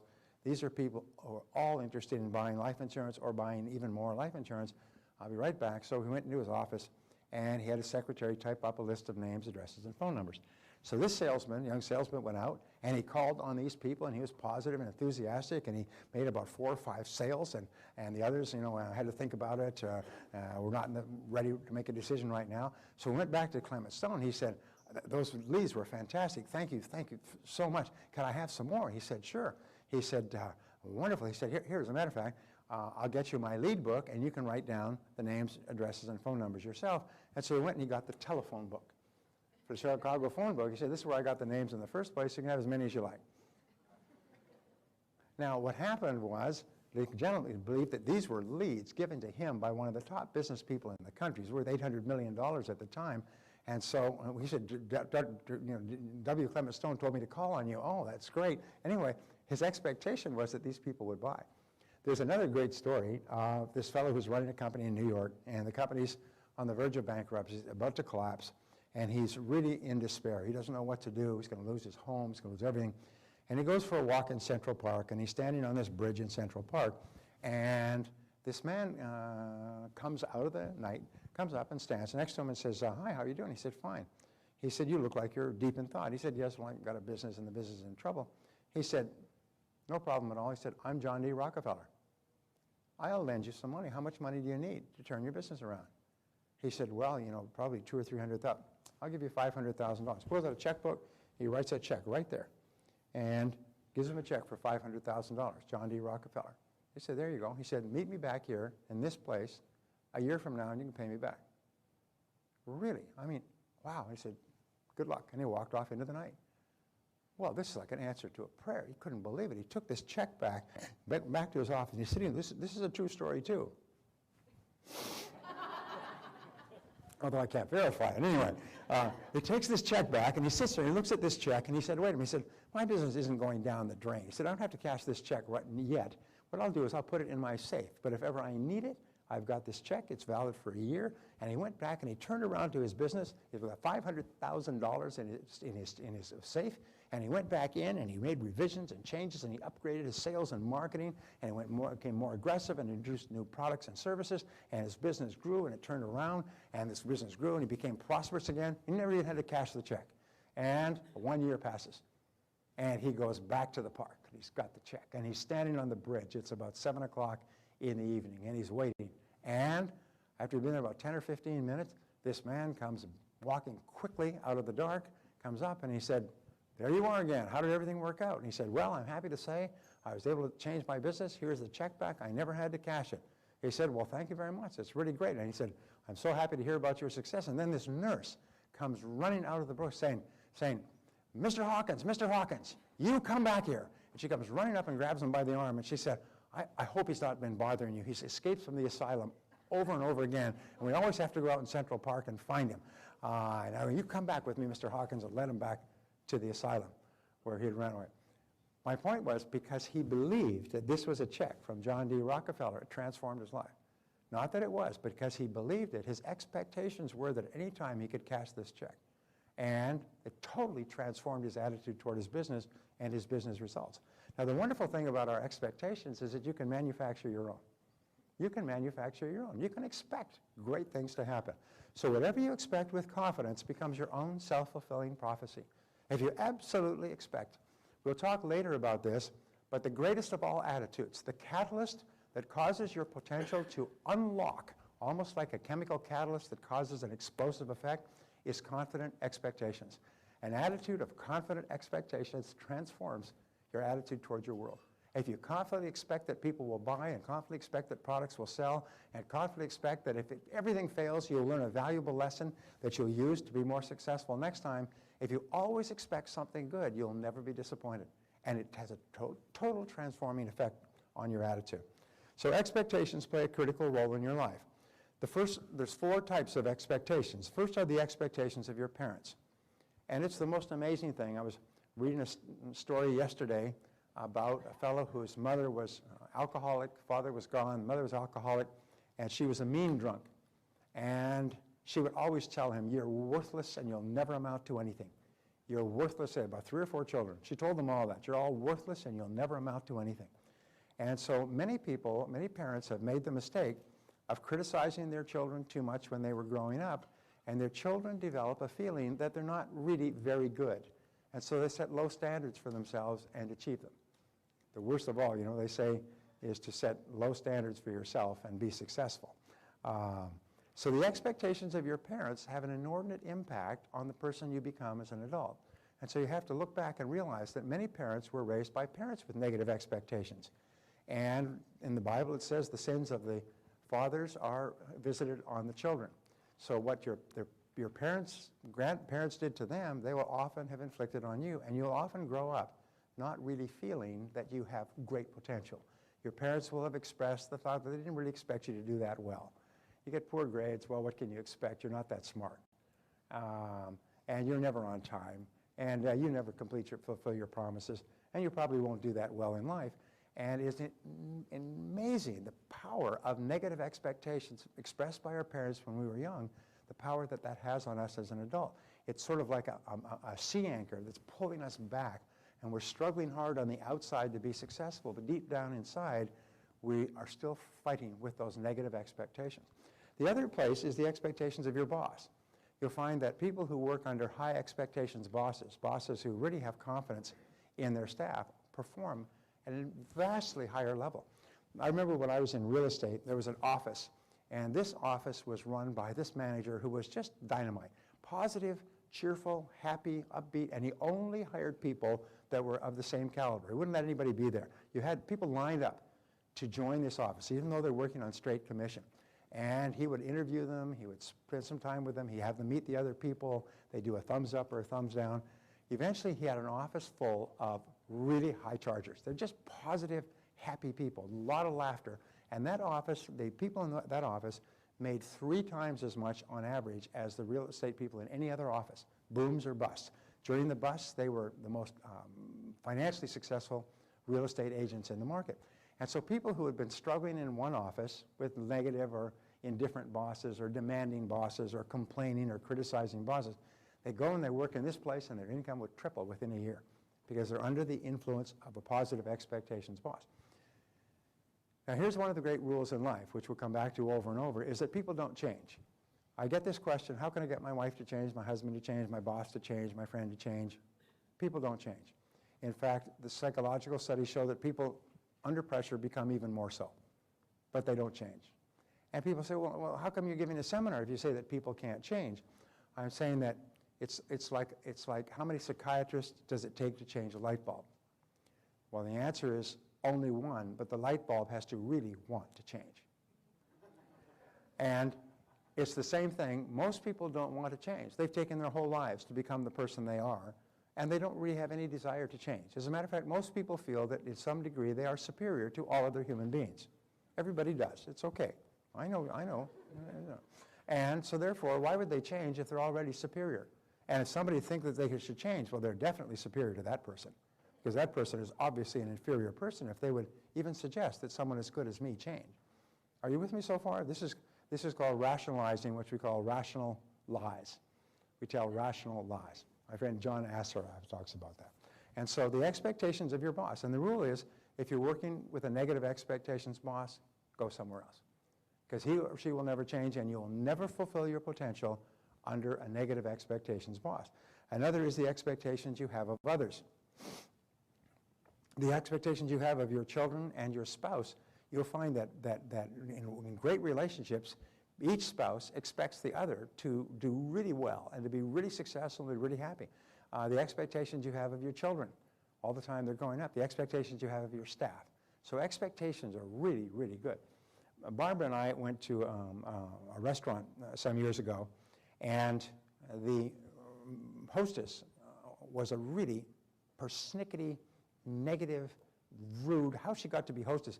You know, the old saying, when you first meet this kind of a person, you don't like them, but after you get to know them, you hate their guts. Well, this is the kind of woman that after about 2 or 3 minutes of standing there, you wanted to punch her in the face, and hard, you know. Anyway, so this is a first-class restaurant. I'm working for the owner of the restaurant, who owns 200 companies, and he owns several restaurants. And so we come there, we have reservations, and she said, well, just a minute. And all right, fine. All right, come with me. She grabs them, and she pranced. Remember that, Barbara? The funny look. She pranced like a schoolmarm, and she takes us to a table, they always take you to the worst table in the restaurant. This table is in the main traffic near the kitchen and the bathrooms. And I knew this was going to happen. This happens everywhere. We'll talk about this later. So I said, well, I'd much prefer that table over there, which was a quieter, private table. She said, that table's no good. I said, what's wrong? The waiter for that table is Henry, and he's no good. He's the worst waiter. You wouldn't be happy there. Sit here. And then they pull out the chair, and they shake the chair. As power of suggestion, shake the chair to get you to sit down. They put down the menus at your places and shake the chair. No, I think we'll take Henry's table. And just walked over there and sat down. She comes over, she puts the menus down, and she's nasty as can be and walks away. Well, about 2 or 3 minutes later, the waiter comes up. And I said, he said, hello, how are you? And I said, fine. I said, is your name Henry? And he said, well, yes. I said, oh, thank God, Barbara, we got Henry. And he said, what? And I said, I had some friends who were here the other night. They said, you're the best restaurant in this city. You're the best waiter in this city. And if we could come to this restaurant, if we can get a table from Henry, we're going to have a great evening. He said, who said that? It's just some friends of ours. It doesn't really matter, but we're so glad that we've got you as our waiter. And he said, really? Now, here's a tough question. What kind of service do you think we got for the rest of the evening? It was great service. Henry was there all the time. You wanted just a little bit of salt and a little bit of salt. You wanted the wine pour, you wanted the, I mean, Henry was fabulous, and he was smiling, and he was happy, and he was treating all of his customers well, and we tipped him, and when we walked out, we looked at her and we said, that Henry's the best waiter in this whole damn restaurant. Thank you very much. Don't. You know, Barbara's kept me off of assault charges for years. Because why? It's because they set up a positive field of expectations. And you can do that because people tend to rise to the expectations imposed on them by others or fall to the expectations. So always express positive expectations. Even if in your heart you have a lot of doubts, always be positive on the outside. And the expectations you have of others, so the rule is the expectations you have of yourself. Now, these are the expectations that can override all other expectations in your life. There are people who've come from negative backgrounds and child raisings. They've been in negative marriages with complaining spouses. They've had difficult people around them, but their expectations for themselves never wavered. A friend of mine named Peter Daniels, who started off working on the streets, became very wealthy, he's very successful in Australia, did a lifelong project, and he studied the lives of 500 men and women who became successful. He read their biographies and autobiographies and encyclopedia and Wikipedia and so on, looking for the common denominator of success. And what he found was this. He found that he read about 300 autobiographies, and he finally found the common thread. The common thread was every one of those people always believed in themselves. They always believed that they were going to be a big success in life. They always expected to do well. They said when Winnie Churchill was asked about Winston Churchill, even though he was washed up at the age of 66, and a secondary player in his party and had been laughed at for years when World War II started, they said that one thing Winston Churchill never lacked was an absolute confidence in Winston Churchill. He absolutely expected that he would be the right person at the right time, at the right place when history called on him. Patton had the same thing. He knew that he would be the right person. He said in these 500 biographies and autobiographies, every one of those people expected to be a big success. Now here's an interesting exercise. Imagine that you could go down to the computer store and you could buy a mental program and you could put it into your mental computer, and it would then become part of your continuing operating system. If you could buy any belief at all to put into your mental system, what would be the best belief for you to buy? And the answer is the belief that you are going to be a big success in life. That no matter what happens, everything is going to conspire together to make you a great success. And if you absolutely believe that and absolutely expect that everything is going to help you, that will become your reality. The reason why we do not achieve greatly is we hold ourselves back by our own beliefs. We wonder if it's possible. We over-exaggerate negative events. We catastrophize, and we blow them out of proportion as opposed to looking at them and seeing them as just ideas, stepping stones to success. So we say always expect the best. And remember that your expectations are totally under your own control. Now, here's an exercise for you. Da-da-da. Wait a minute. Oh, okay, jeez. Okay. Repeat throughout the day these words. I believe that something wonderful is going to happen to me today. Now say that to yourself. Say it quietly to yourself. I believe that something wonderful is going to happen to me today. Now say it aloud. Say it. I believe there's something wonderful that's going to happen to me today. Now, every single morning when you get up and say that, something wonderful is going to happen to you that day. It's the most amazing damn thing. You go into a restaurant and you say, I believe something wonderful is going to happen in this restaurant. I believe something wonderful is going to happen to me today. And it's the most astonishing thing. If you forget to say it, your life will be okay. But if you remember to say it with confidence, you set up a force field of positive expectations, and something wonderful happens to you. And when I first heard this is really hokey. This is kind of, hey, this is la-la. This is like California where we sit, under triangles and put crystals in our armpits. This is, but it's the most amazing damn thing. When you say these words, what happens is something wonderful starts to happen to you. Okay, the next mental law is the law of attraction. The law of attraction says that you are a living magnet, and you attract into your life the people and the circumstances that are in harmony with your dominant thoughts. You're a magnet, and whatever is in harmony, the people, circumstances, ideas, money, resources that are in harmony with your thoughts, you start to attract into your life. In the universe, all energy is in a state of vibration, including mind energy. Now, your mental energy, mental energy travels at the speed of light. It travels, and it's so fine that it goes through any substance. You can think a thought here, and it can connect with someone on the other side of the world.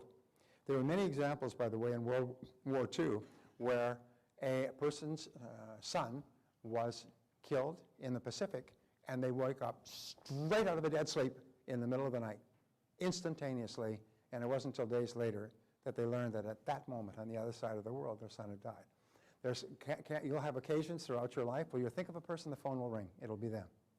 Or you'll think of doing something and you open the newspaper and there's an article on the exact same subject. One of the things I wanted to talk about was self-made millionaires. You open the newspaper this morning, there's the most current figures on self-made millionaires from 2001, 2011. So I can come down and share it with you. So your mind is incredibly powerful, but it is a neutral law. If you think negative thoughts, you'll attract negative things into your life as well. Now this law of attraction, this is the basis of The Secret and all those things. The problem with the book, The Secret, and the movie and everything else is that it doesn't mention the word work. Which is why it's a wonderful thing. People read The Secret and say, oh, all I have to do is think happy thoughts and I'll be rich and happy. No, that ain't it. That's like as Shalene can tell you, watching and if somebody exercising on television, all I have to do is watch these people exercising and I'll be thin and fit. No, baby, you're going to get off your, you know what, and get on it. So this explains these laws. It explains the law of vibration, which says that all things vibrate outward. So thoughts vibrate outwardly from you. And the more emotion attached to a thought, the greater is the intensity of the vibration. The more emotion you have. If you think about, what you're going to have for lunch, it has very little vibrational effect. But if you think about someone you love or a goal that you want to achieve or something you want to accomplish or even something you're afraid of, it has a tremendous emotional effect. It's like turning up the emotional power. Second of all is radiation. We say that everything radiates outward, almost like the ripples in a pond, and it also explains the law of what is called sympathetic resonance. You can walk into a room and you will have a resonance with another person on the other side of the room. And you meet that person and you get married and live happily for the rest of your life. If you were to take a piano and put it on this side of the room and put another piano on this side of the room and then take a tuning fork and hit the note, I'm sorry, not tuning fork, just hit the key of C flat, bang, and so it goes bang, and you walk across the room, the key of C flat on the other piano will be vibrating to the same harmony as this piano.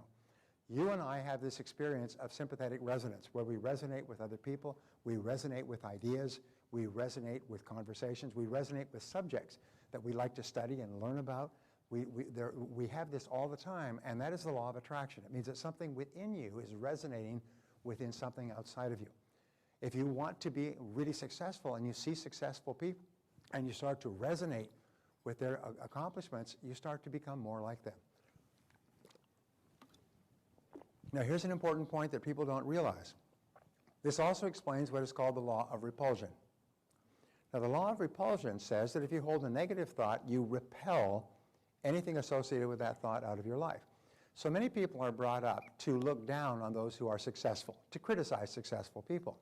This is fatal because if you criticize successful people, even in your heart, it drives success out of your life. It guarantees that you'll never accomplish anything with your life. You'll always be miserable and unsuccessful. If you criticize wealthy people, they'll never be wealthy. And so therefore, it's so important for you to admire people who are enjoying the success that you desire, is to admire them and look up to them and don't look for chinks in their armor or flaws in their life or behavior.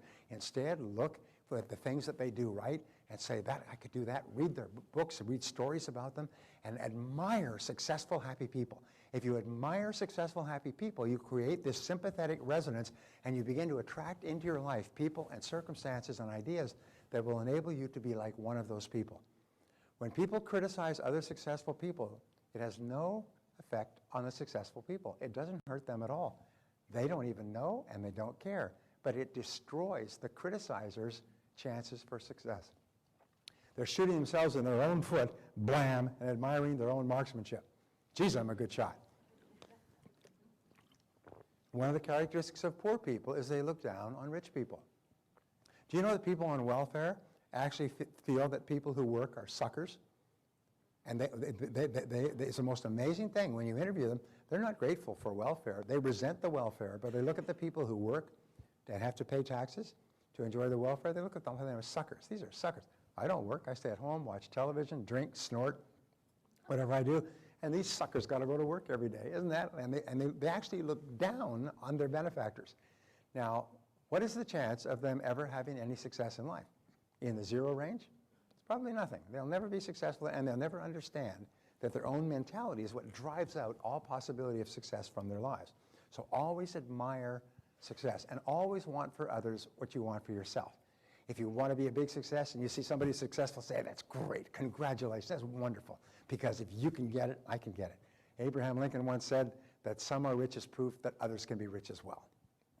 And so what we do is we look up to successful people. Now, the law of correspondence, this is my favorite, I love this law, says as within, so without. And this brings us to my favorite ratio. And my favorite ratio is this, the 1-to-1 ratio. And basically what it says is there is what is going on in your outer world corresponds to what is going on in your inner world. As within, so without. One of the greatest of all spiritual principles. What's going on inside corresponds on the outside.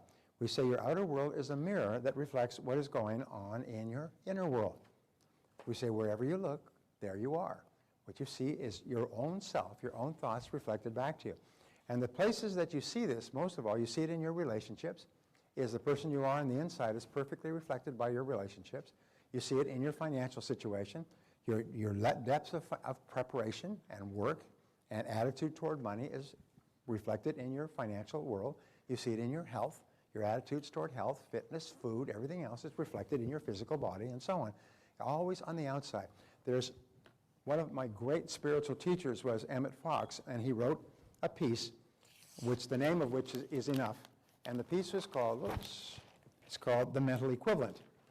And he said, the great requirement of life is for you to create within yourself the mental equivalent of what you wish to enjoy on the outside.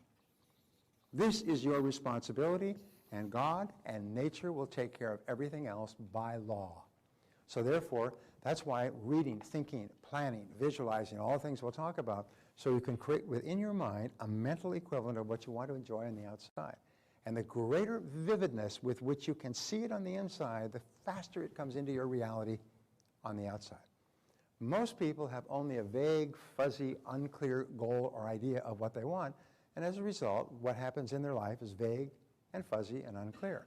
Successful people have a crystal clear picture of what they want, and as a result, it comes into reality quite quickly.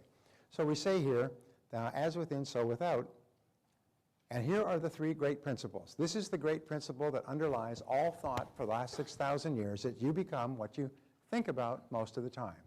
You become what you think about most of the time. Now, this is always true, but there are exceptions, because if there weren't exceptions, every young man would turn into a young woman by the age of 20.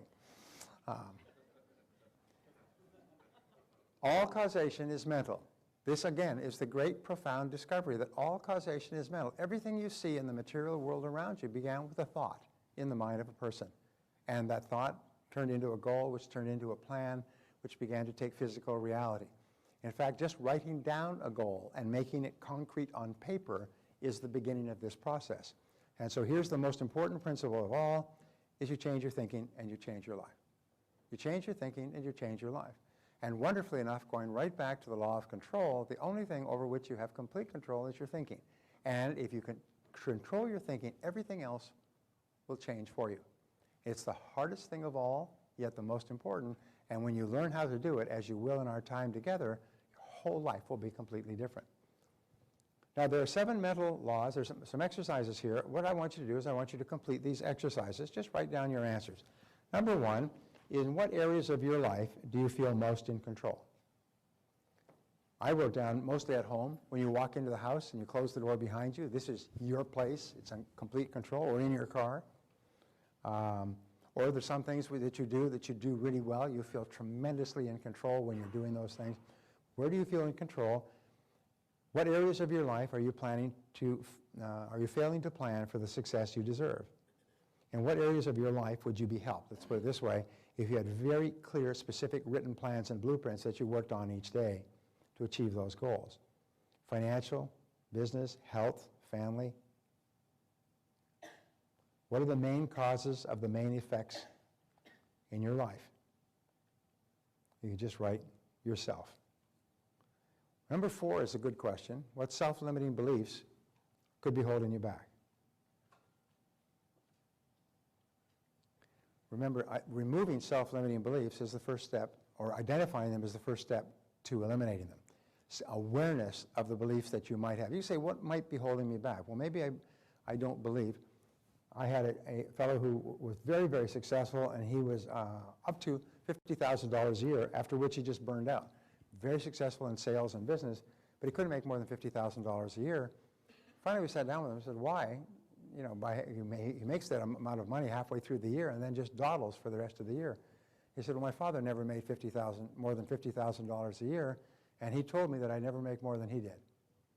And so when he hit the 50,000 mark, he was programmed to have a default switch. He just stopped working until we finally convinced him that what his father said had no relevance on you at all. It's a self-limiting belief. You can earn all you want. The next year, earn $150,000. So we all have these ideas that I can't earn more than this, or I'm not entitled to earn more than that, and so on, which we'll talk about. And what are your expectations for yourself and your career? What are your expectations for your financial situation? How much do you want to be worth? What level of success do you want to achieve in your business? What title? What are the parts of your life that you have attracted to yourself because of the person you are? These are really in-depth questions, aren't they? And what is it in you that is creating the world around you? Just write down the first answers you think of to the questions for which you have a ready answer. The whole purpose of these questions is just to help you think a little bit.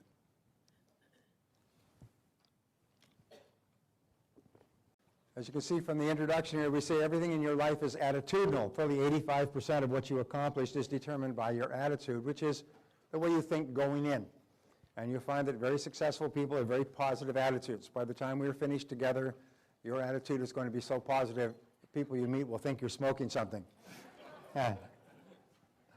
So, we say the formula for human potential has never been different. It's simply IA, which stands for inborn attributes. These are the natural talents and skills that you're born with. And by the way, every single person, as my friend Wayne Dyer says, comes into this world with secret orders. You come into this world with a special programming that enables you to accomplish something extraordinary with your life. The great goal of life, the great goal of adult life, is for you to find out what it is. But you know the old saying, God don't make no junk. And God doesn't make anybody extra. So therefore, every single person has a role to play in the great scheme of things. And we'll talk about this a little bit later, talk about it tomorrow. But I love the quote from Einstein where he was asked, what is the purpose of human life? And he stopped. I thought about it. He said, well, we must be here to serve others. What other purpose could there be? We must be here to serve others. What other purpose could there be? Now, as you know, I am a capitalist. A capitalist is a person who believes in producing valuable products and services that people want and need and are willing to pay for, that helps them to improve the quality of their life and work. And that is one of the highest forms of service that there is to improve the quality of the life and work of other people. And so, anyway, we have inborn attributes, and our job is to develop those, to discover what they are, and then to develop them to a high level. The second is acquired attributes. These are all the skills and abilities and talents and education and knowledge and experience that you acquire through time, multiplied times your attitude equals your individual human potential, what we call IHP. This means that your inborn attributes are largely fixed. Your acquired attributes change slowly over time, but you can change your attitude in an instant by just changing the way you think about something. In aeronautics, Randy, what do they call your attitude? What is your attitude in flying a plane? Well, when they will ask you what your attitude is. I understand it's your angle of attack toward the horizon. It's your angle where you are relative to the horizon. If you have a high attitude, you're above the horizon, below. So therefore, I love the idea that your attitude is your angle of attack. It's the way you approach any particular situation. And the rule is that the more positive you are going into any situation, the better it's going to be. Even if it turns out poorly, it's still going to be much better than if you go in with a negative attitude. I studied military history, and Napoleon at one time ruled all of Europe. And Napoleon was an incredible general. He only lost, I think, 3 battles in his entire career, and he directed over 300 battles. And it was interesting because they said that Napoleon's presence on the battlefield was worth 2 divisions to the French army. Napoleon would actually sometimes travel overnight in his carriage to the scene of the battle to direct it personally. And when the announcement came out that Napoleon had arrived to direct the battle, the spirits, called the esprit de corps, the spirits of the French soldiers went up dramatically, and the spirits of the opposing soldiers went down dramatically, because Napoleon never lost a battle. So therefore, if Napoleon was directing the French, and the French never lost a battle under Napoleon, and you're fighting them, it's not going to work out too well for you today. And in those days, you know, you didn't fight and run away and fight again another day. You are left on the battlefield. So his presence was worth 2 divisions. His attitude of confidence was unbelievable, and that's the same thing with you. So we say that your attitude has been called the most important word in the human language, and because it determines virtually everything. So 85% of your success will be determined by how much of a positive mental attitude you have. And wonderfully enough, this mental attitude can be manufactured. And it can be manufactured until it becomes automatic. And there are many people who are just positive all the time. No matter what happens, if they get knocked down, they just bounce back up again, take a deep breath, get a good night's sleep, and they're back. Your attitudes come from your expectations of how you think things are going to turn out. Where do attitudes come from? Well, if you expect that this is going to be a successful meeting, a successful seminar, a successful date, a successful restaurant experience, then that's going to have a major impact on what happens. Because your expectations, remember radiation, law of radiation, your expectations emanate out from you and affect other people. They cause other people to behave in a manner consistent with your expectations. The highest selling salespeople are people who expect to sell all the time. The highest performing parents are the parents that expect the best from their children all the time. And the kids know it, and people try to rise to those expectations. Your expectations about our outcomes create our attitudes. One of the things that we teach over and over and not here is that what top people do is when they have a setback of any kind, they simply see it as a learning experience. It was just a learning experience.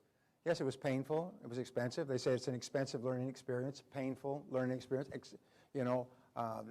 costly learning experience, but just a learning experience because they see it as all part of the process, and they just keep on going. So our expectations come from our beliefs and our values. Where do your expectations come from? From your fundamental beliefs about yourself. If you absolutely believe that you're going to have a big success in life and you're going to be popular and you're going to be healthy and you're going to be financially independent, then you will act that way. So your beliefs and your values about yourself, what you believe is really true, have an enormous impact on what happens outside of you, like a ripple effect. Now, each of us has a bundle of beliefs, and this was the turning point in my life when I discovered this. It's called the greatest breakthrough in the study of human psychology in the 20th century, and now perhaps in the 21st. Each of us has a bundle of beliefs which psychologists call the self-concept. This is the totality of all the beliefs that you have developed from infancy that makes up your total worldview. It makes up the person you are. Just like if you build a wall made of many bricks, the wall is composed of the bricks. You build a personality made of many beliefs, that wall is your self-concept. The self-concept is the command center of your life because you never act on the outside any differently than you are on the inside. You can never act inconsistent with your self-concept without suffering grievous problems. All changes in your outer world begin with a change in your self-concept. To put it another way, your self-concept precedes and predicts your levels of performance and effectiveness in everything you do. And this brings us to this graph that I want to show you. And this graph had a life-changing effect on me. And the graph says that this is your potential for effectiveness. This is how effective you can be in terms of getting the results that you want, achieving the goals that you want. And you've heard it say, and by the way, this was a profound thing for me, that the average person uses only about 10% of their potential for effectiveness. When I first learned this, and it was pointed out to me that if that is true, that means that what you're accomplishing is only 10% of what you're capable of.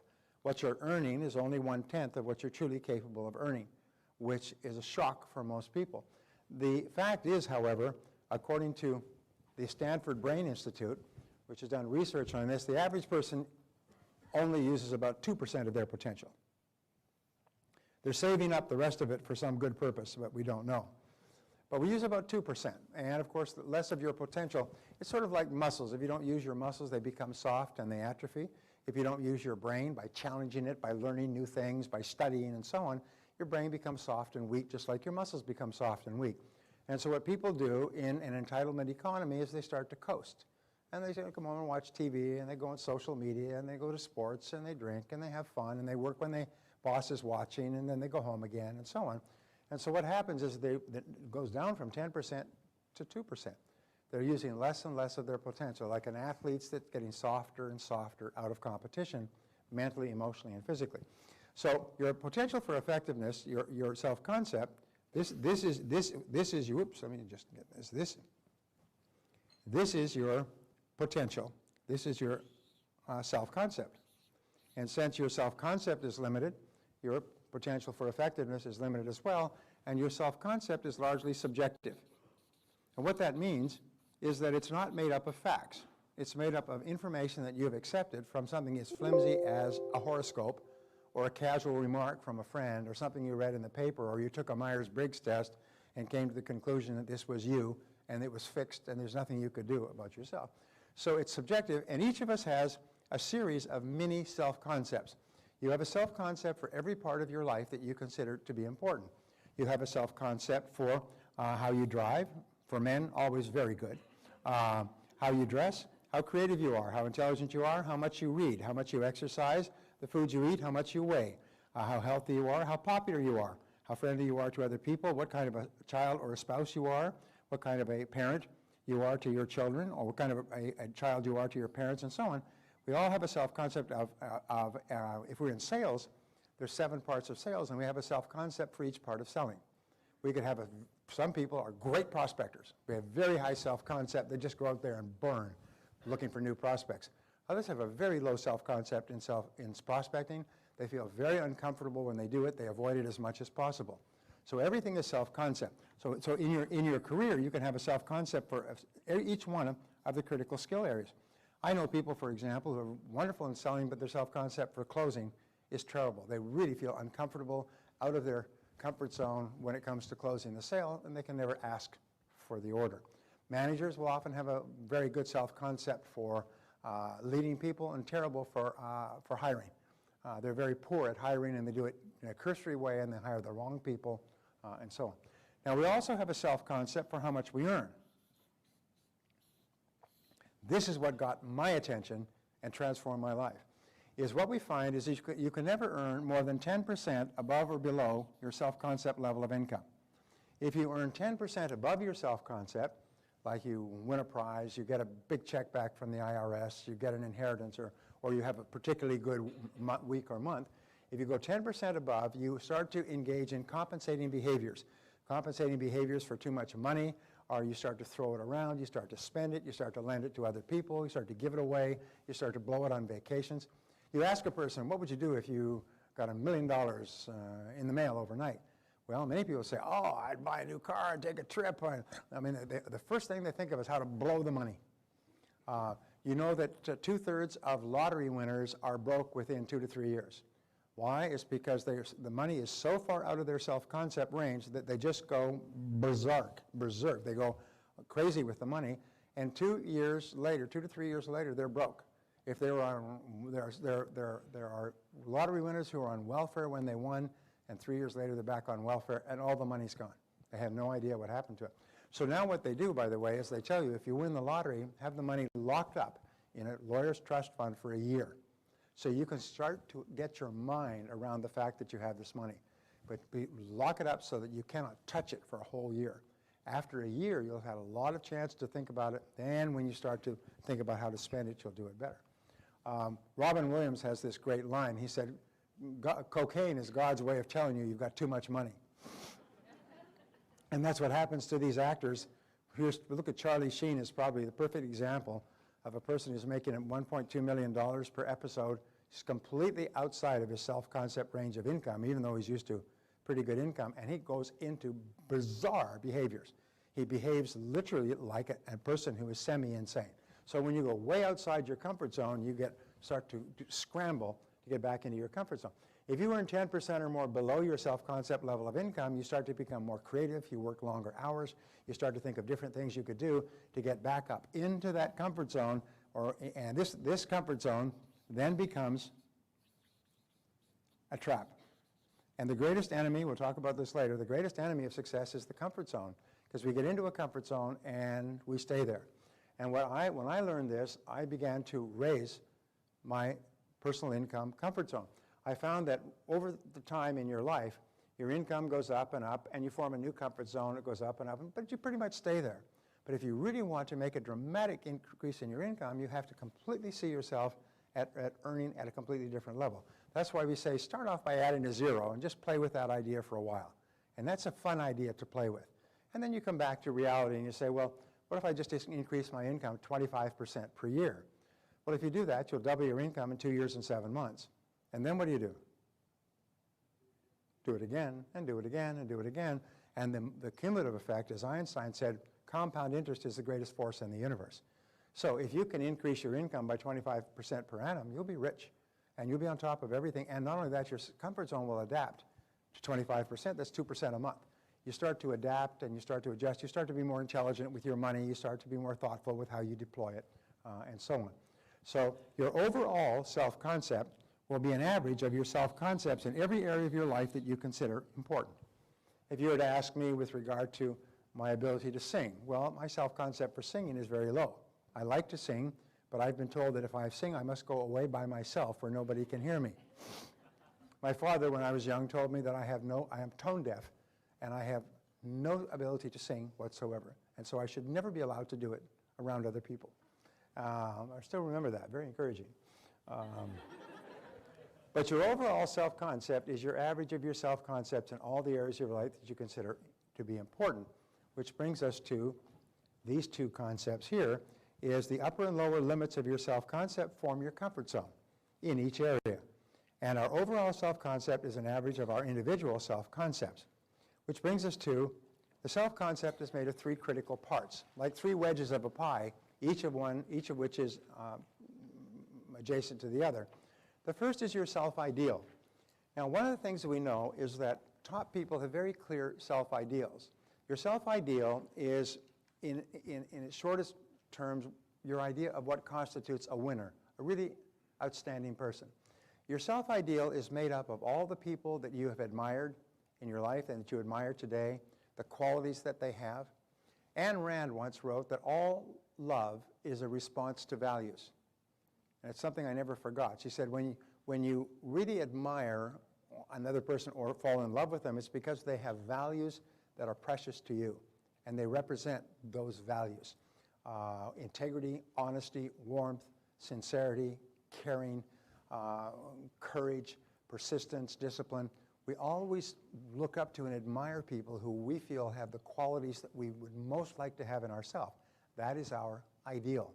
And there is within each person, there is a tension between the person we are and the person we would like to be. It's a dynamic tension that causes us always striving to be more. What we know is that successful people have very clear ideals, and unsuccessful people are very fuzzy. They're unclear about what their ideals might be. If you look at people who come from good homes, their ideals are successful men and women of character and values that they want to be like when they grow up. That's why the example that the parent sets for the growing child is extraordinarily important, because children think that's what you're supposed to be like when you're an adult. In the inner cities in the U.S. and other countries, the ideal is to be a dope seller. The ideal is to have a pink Cadillac and to be a street hustler, because those are the people who are the powers within the inner city neighborhoods. So an enormous number of young people are misled, and they think, when I grow up, I want to be like that. I want to do that, and that's what happens. That's what they become. So thinking about your ideal is really, really important. It's interesting. They say that men and women who become successful in adult life are found to have read a lot of biographies and autobiographies of successful men and women when they were young is they loved to read stories about men and women who had done something valuable and worthwhile with their lives. And many of you are like that. And as a result, when you read the story, you think of yourself being and doing the things that the people that you admire, successful people, have done. And those actually soak into you at an unconscious level, and they become part of your model of what a really good person would be. So that's the self-ideal. And it's very important. When you think, what are the qualities that I admire the most in other people? Those are the qualities that you are most striving to emulate as an adult. And number two is your self-image. The self-image is the way you see yourself and the way you think about yourself in the present, in the moment. You've heard of self-image psychology that says that we always perform on the outside the way we see ourselves performing on the inside.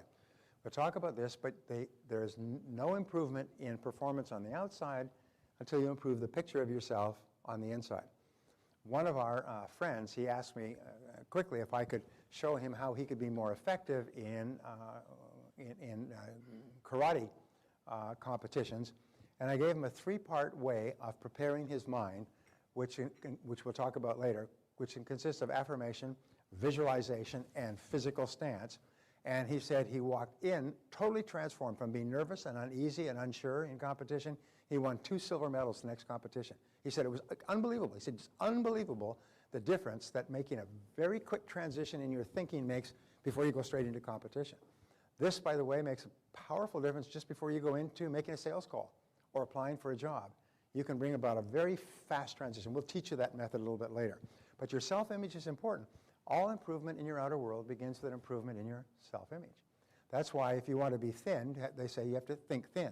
What you do is you get pictures of people with fabulous bodies and you take a photograph of yourself and put it over their face and put it on your refrigerator and put it on your main mirror and put it in your briefcase. So every time you see this fabulous body, there's your face staring back at you.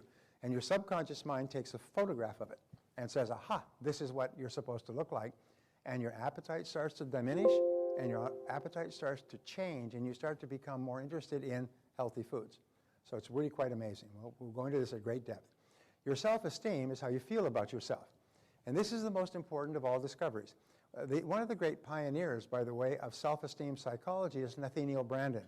Nathaniel Branden has written about it. He's 81 years old. I had lunch with him on Tuesday in Los Angeles. He's not well, but I read all of his materials 30 years ago.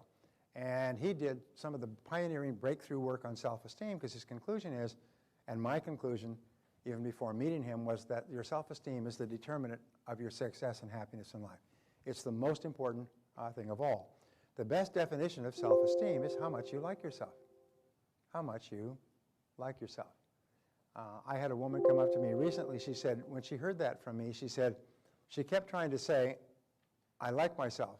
Your self-esteem can be built up by saying, I like myself, I like myself. And she couldn't say it. She said her mother treated her terribly when she was growing up, and she hated herself. She hated herself. She said, and then one day she had a breakthrough, and she said, I don't like myself, I love myself.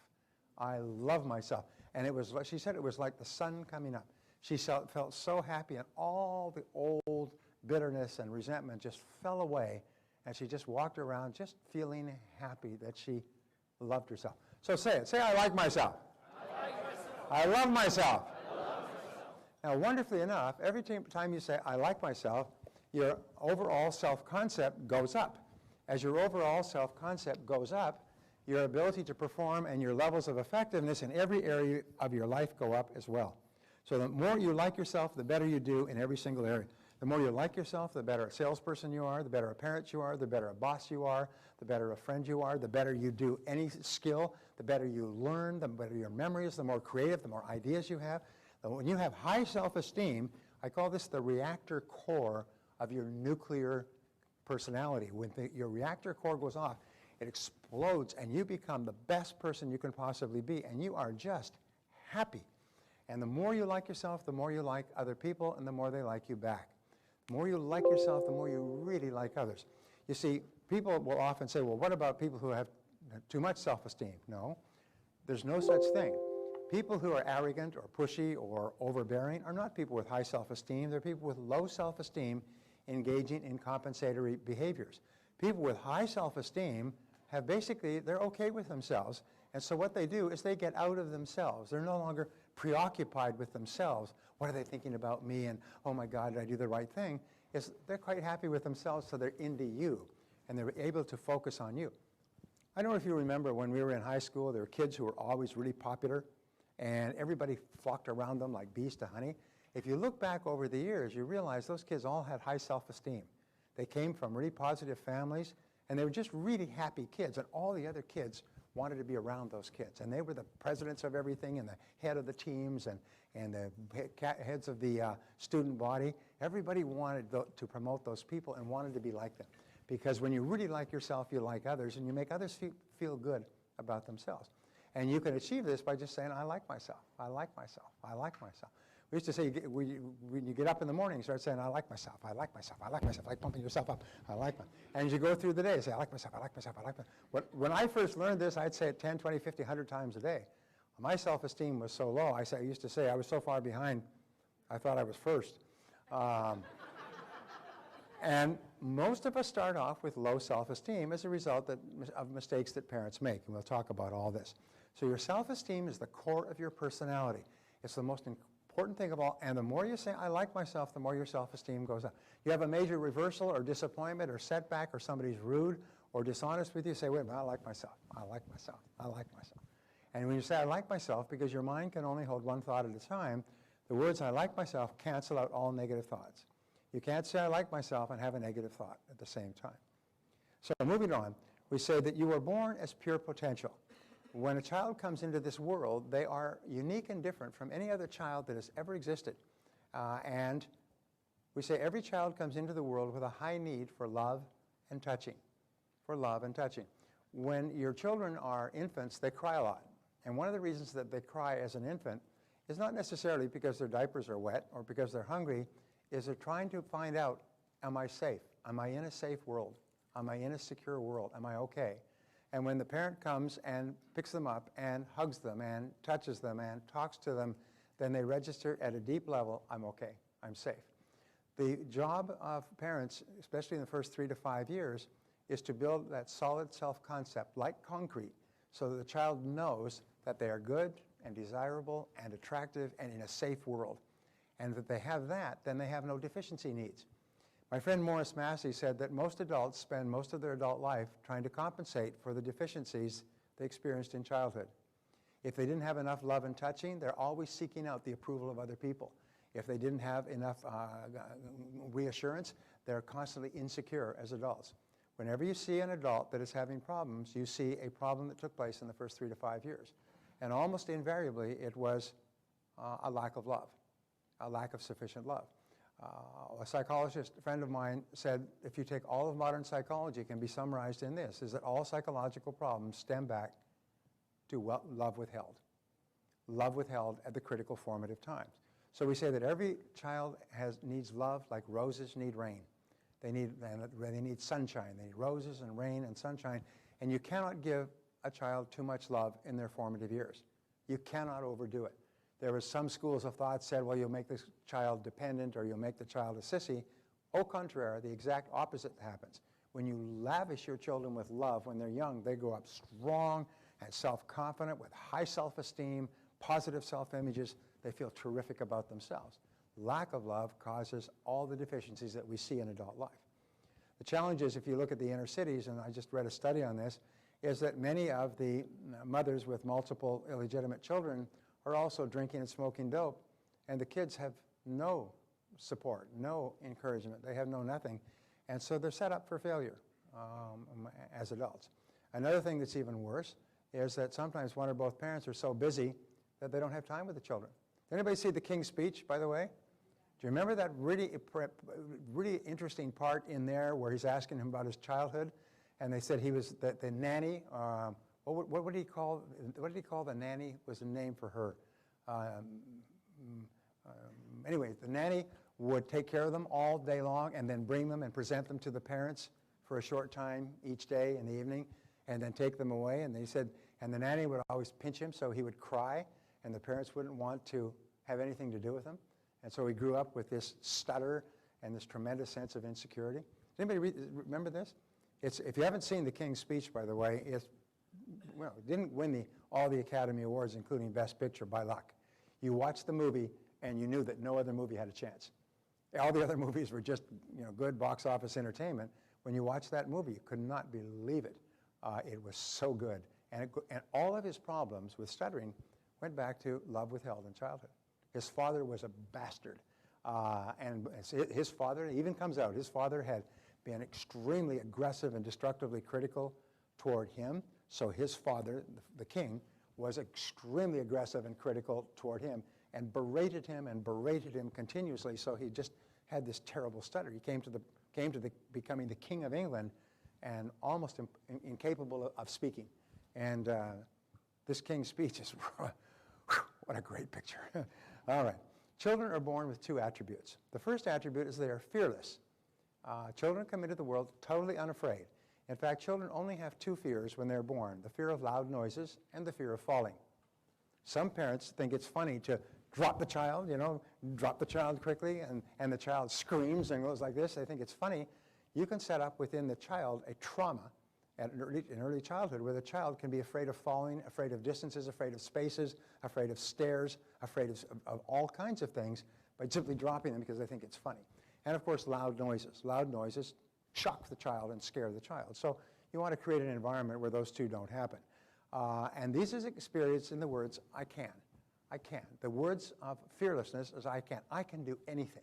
They run around, they touch, they taste, they feel, they grab knives, they run out into traffic, they're unafraid of it. They don't know enough to be afraid.